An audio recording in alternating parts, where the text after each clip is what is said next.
নমস্কার, আমি কবিতার কলতান থেকে আমার চ্যানেলে সবাইকে স্বাগতম। বড়দেরকে প্রণাম জানাই, ছোটদেরকে অনেক অনেক আদর আর ভালোবাসা জানালাম। এখন আমি চলে এসেছি আমরা সকলের আজকের বিষয় নিয়ে। আজকের বিষয় মধুমিতার মনের কথার মধু দিয়েছে, বিষয়ে দেওয়ার জন্য মধুকে অনেক ধন্যবাদ। বিষয়টা হচ্ছে এই মুহূর্তে আপনার কি কর্তব্য, কি করে বুঝবে।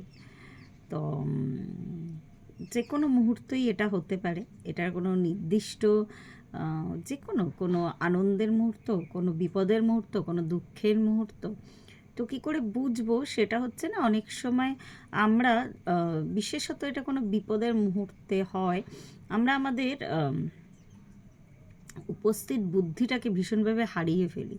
কিন্তু ঠিক তখনই কী করতে হয়, যেমন চট করে যদি সামনে বিপদ চলে আসে, একদম খুব আস্তে করে নিজের মনকে আগে এটি অ্যাফার্মেশন দিতে হবে, নিজের মাইন্ডকে অ্যাফার্মেশন দিতে হবে, কিচ্ছু হয়নি, আমি এই বিপদ থেকে পেরিয়ে আসতে পারবো, বা এটা কোনো ব্যাপার না, আমি খুব ইজিলি কিন্তু এই বিপদ থেকে বেরিয়ে যাবে। এরকম আমার সাথে বহুবার হয়েছে। কিছুদিন আগে একটা ছোট্ট এক্সাম্পল দিই। আমি রান্নাঘরে ঠিক তখন ভাতের হাঁড়িটার আমাদের ঘরে একদম অল্প জায়গায় একটা ডেচকিতে ভাত হয়, একদম ছোট্ট করে। কিন্তু সেদিন আমার 2-3 জন আর কি আসার কথা ছিল, বন্ধু। তো ওর থেকে একটুখানি আর কি ভাতটা বেশি হয়েছে। তো যাই হোক, মানে একটু ভারী ছিল, আমি যেটা বলতে যাচ্ছি। তো ভাতের জায়গাটা নাবাতে যাব, ঠিক তখনই আমার পায়ের সামনে একটা কাচের বোতল ছিল, সেটা পড়ে চুরচুর হয়ে ভেঙে গেছিলো রান্নাঘরে। তো আমি সঙ্গে সঙ্গে যদি স্টেপটা দিয়ে ফেলতাম, সঙ্গে সঙ্গে, মানে আমার ভাতটা এদিকে সরু চালের ভাত যেরকম হয়, একটু এদিক ওদিক করা যায় না, নষ্ট হয়ে যায় একটু বেশি ফুটলেই, ভাতটা এদিকে গলে যাবে, এদিকে তো আমি এদিকটা স্টেপ দিতেই পারবো না। অতগুলো চাল নষ্ট হওয়া বা ভাত গলে যাওয়া খুব খারাপ লাগে আমার কাছে। আমি কোনোদিন এইভাবে জিনিস খুব একটা নষ্ট করতে চাই না। তো আমি আস্তেই করে ওই তখন সঙ্গে সঙ্গে নিজের মনকে অ্যাফার্মেশন দিলাম যে মাথাটা ঠান্ডা রাখতে হবে। তো এইরকম অ্যাফার্মেশন দিয়ে আমি মানে আমি জানি না সিচুয়েশানটা ক্যামেরায় বুঝতে পারছেন না, যে এটা বলে বোঝানো যাবে না, মানে একদম একদম পায়ের কাছে কাচের টুকরোগুলো চুরচুর হয়ে ভেঙে আছে, আর হাতে আমার ওই ভাতের হাঁড়িটা আমাকে নাবিয়ে তক্ষুনি গালতে হবে ঠিক ওই জায়গাটাতে। আমি পাটা রাখবো কোথায়? আর নাহলে ভাতটা পুরো গলে নষ্ট হয়ে যাবে। যা হয় ফ্রাইড রাইসের চাল, একটু এদিক ওদিক করা যায় না। তো মনকে অ্যাফার্মেশন দিয়ে প্রথম যেটা করলাম সেটা হচ্ছে, আমি এই দিকে সরে এসে গ্যাসটাকে বন্ধ করে দিলাম। ভীষণ স্বাভাবিক একটা ব্যাপার, লোকেরা তো খুব হাস্যকর মনে হবে ব্যাপারটা, কিন্তু এরকম পরিস্থিতি ঘটে আমাদের সাথে। তারপরে আমি 1 গ্লাস জল নিয়ে, ঠান্ডা জল নিয়ে, যাতে না গলে যায় ভাতটা, আমি ভাতটার মধ্যে ঢেলে দিলাম। ঢেলে দিয়ে, কেন যতক্ষণ না আমি কাচের টুকরোগুলো সরাবো আমি ওদিকটা কিছুতেই যেতে পারবো না। আস্তে করে একটা কাপড় দিয়ে ভালো করে কাচের টুকরোগুলো 2-3 বার করে, এতটাই চুরচুরে ভেঙেছে, খুব কষ্ট হলো আমার তুলতে, কিন্তু কিছু করার নেই। ততক্ষণ ভাতটার মধ্যে জল ঢেলে দিয়ে আর আমি আগে ওই কাজটা করলাম। কাজটা করে তাও আমার পায়ে একটা কাজ, মানে ফুটতে গিয়েও ফোটেনি, এই দিকটা পড়েছিল, যেরকম হয় একটা শিশি ভাঙলে আর কি। তো আমি তারপরে ভাতটা গেলে দিলাম, বেশি পা এদিক ওদিক স্টেপ করলাম না, যেখানে দাঁড়িয়েছিলাম ওখান থেকে আরেকটু এগিয়ে ওটা করলাম, যদি কাচের টুকরো পড়ে থাকে তো করে দিয়ে তারপরে আবার আরেকবার আমি মুছলাম জায়গাটা। তো এরকম মাঝে মাঝেই হয়। এখন কি কর্তব্য সেটা আর কি, সেটা আমার বুদ্ধি আমাকে বলে দেবে, কিন্তু বলার আগে আমাকে নিজেকে শান্ত করতে হবে, এটা বোঝাতে হবে যে না, সেরকম ঘাবড়ে যাওয়ার মতো পরিস্থিতি না, যে কোনো পরিস্থিতি আমি ওভারকাম করতে পারবো। এরকম শুধু একটা ঘটনা না, এ তো ছোটোখাটো ঘটনা, তো এরকম বহু ঘটনা ঘটেছে। আমি নিজেকে নিজে শান্ত করি আর কি অনেক সময়, এখন বলে না, এটা আমার প্রথম থেকেই আছে। অত্যাধিক বিপদে না আমি আগে নিজের মনকে শান্ত করি, শান্ত করে ভাবি যে আমার এই মুহূর্তে কি করণীয়, তারপরে আমি সেটা আর কি এক্সিকিউট করি ব্যাপারটাকে। মানে হট করে যখন বিপদ চলে আসে, মানে আমার জীবনে এমন এমন পরিস্থিতি অনেকবার এসেছে আর কি, যে আস্তে করে মনটাকে শান্ত করে আমরা কিন্তু পরিস্থিতিগুলোর সাথে মোকাবিলা করি, যে কি করা উচিত বা কি করব।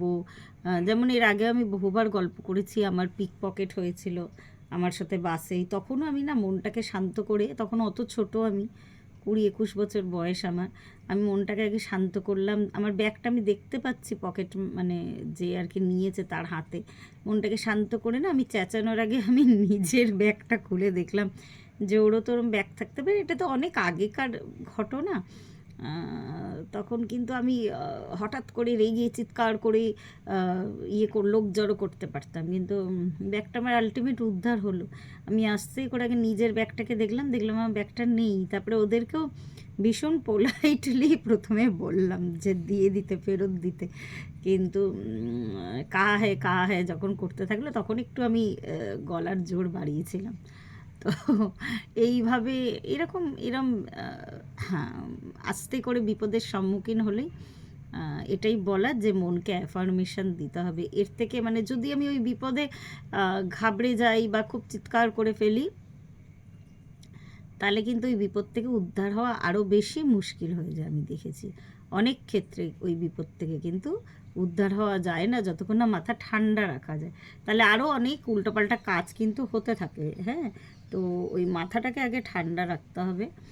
আর আরেকটা বলে রাখি যে অনেক সময় এমন অনেক ঘটনা ঘটে যে আমার কি কর্তব্য সেটা না ভেবেই কিন্তু আমরা ভিড় জমাই অনেক ক্ষেত্রে। এটা আমি ভীষণ মানে বড় এগেনস্টের, যে আমার হয়তো সেই জায়গাটায় কোনো কাজ নেই, সেই জায়গাটা আমার ভিড় জমালে, একটা মানুষের বেশি ভিড় জমালে হয়তো সামনে কেউ অসুস্থ হয়ে পড়েছেন বা যে কোনো কিছু, সেই জায়গাটাতে হয়তো আমার কাজ নেই, আমি ঘিরে ধরে দাঁড়িয়ে আরও বরং হাওয়া বাতাস আটকে দেবো, আর কিছু কাজ করতে পারবো না। তো তখন কিন্তু আমি কিছু করি না। হ্যাঁ, মানে কর্তব্য, মানে উল্টো কর্তব্য করার থেকে কর্তব্য না করা ভালো। তো এরমও অনেক পরিস্থিতি এসেছে যে অনেকে হয়তো পড়ে গেছে, নিয়ে দৌড়াদৌড়ি করছে, বা যাই হোক এরকম কিছু ঘটনা চোখের সামনে, আমি তো সেই মুহূর্তে হয়তো আমি করতে পারবো না, আমার যখন টাইম আসবে আমি ঠিক করবো, যখন বুঝতে পারবো আমি কাজটায় বাধা হয়ে দাঁড়াবো না। আমার মোদ্দা কথা এটাই, আমি একটা মানুষ যখন পড়ে গেছে তাকে নিয়ে 2-3 জন টানছে, 2-3 জন টানাটানি করছে, তাতে তার আরও কষ্ট হবে। বা রাস্তাঘাটে অনেক সময় অনেক ধরনের ঘটনা ঘটে, তো বা রাস্তাঘাটে কেন অনেক ক্ষেত্রে, তো তাকে নিয়ে না আমি ওইভাবে ওই ওরকম চট করে আর কি, যে জায়গাটা আমি মনে করি যে আমি করতে গেলে হয়তো আরও বিপদ বাড়বে, বা যে কোনো কিছু বলার ক্ষেত্রেও আর কি আমি বলতে গেলে আরও বিপদ বাড়বে, তো তখন নিজেকে চুপ করে থাকা বা সরে দাঁড়ানো। তার ফলে কি হবে, যারা কাজটা করছে বা যারা অ্যাকশনটা নিচ্ছে তাদের ক্ষেত্রে কিন্তু কাজটা অনেক বেশি সহজ হয়ে যাবে। তো এরকম বহু ঘটনা আমার এখন সঠিক মনে পড়ছে না, এরকম বহু ঘটনা আছে। কি কর্তব্য আর কি, এটা বলতে গেলে না এত এত কথা আসে, সত্যি কথাই। যে যেমন কেউ যদি কারোর জীবন থেকে চলে যায় আর কি, হ্যাঁ অনেক সময় ব্যাপার আছে আর কি, ঘিরে দাঁড়িয়ে তাকে দেখা। হ্যাঁ, মানে আমি বলতে চাইছি যে এরকম অনেক ক্ষেত্রে থাকে আর কি, বা বাড়ির লোকেরা যারা কান্নাকাটি করছেন তাদের সাথে যোগদান করে হয় কান্নাকাটি করা, নয়তো তাদের সান্ত্বনা দেওয়া। তো আমি না এরকম কোনো কিছুই করতে পারি না কখনো। তো আমি মনে করি যে যেটা ঘটছে ঘটুক, কেন আমার তো এতে হাত নেই, আমি মানুষটাকে ফিরিয়ে আনতে পারবো না।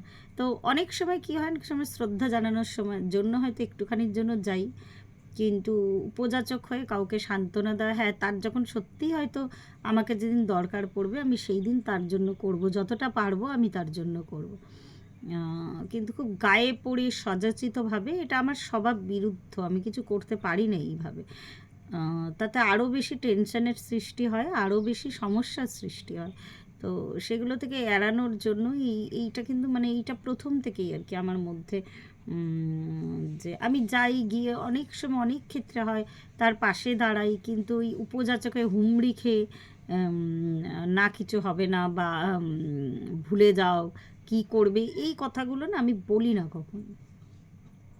তো এরকম আরও বহু ঘটনা আছে। হ্যাঁ, আনন্দের মুহূর্তে যদি আমি বলি আমার কি কর্তব্য, সে আনন্দের মুহূর্তে যখন তোমার যে কর্তব্যটা ভালো মনে হচ্ছে সেটা করো।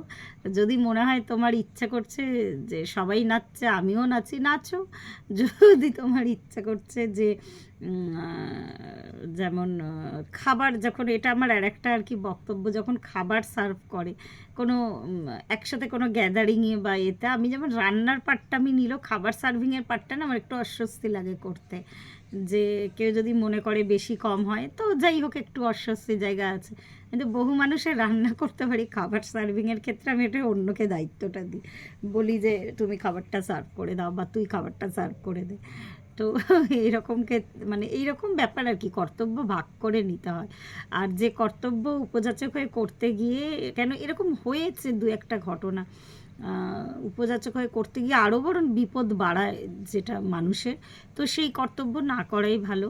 আর নিজের সাথে কোনো সমস্যা হলে আমার কি কর্তব্য, এইটা অ্যাকশান নেওয়ার আগে আগে একবার তোমার নিজেকে অ্যাফার্মেশন দেওয়া, কিচ্ছু হয়নি, আমি এই পরিস্থিতি থেকে বেরিয়ে আসবো।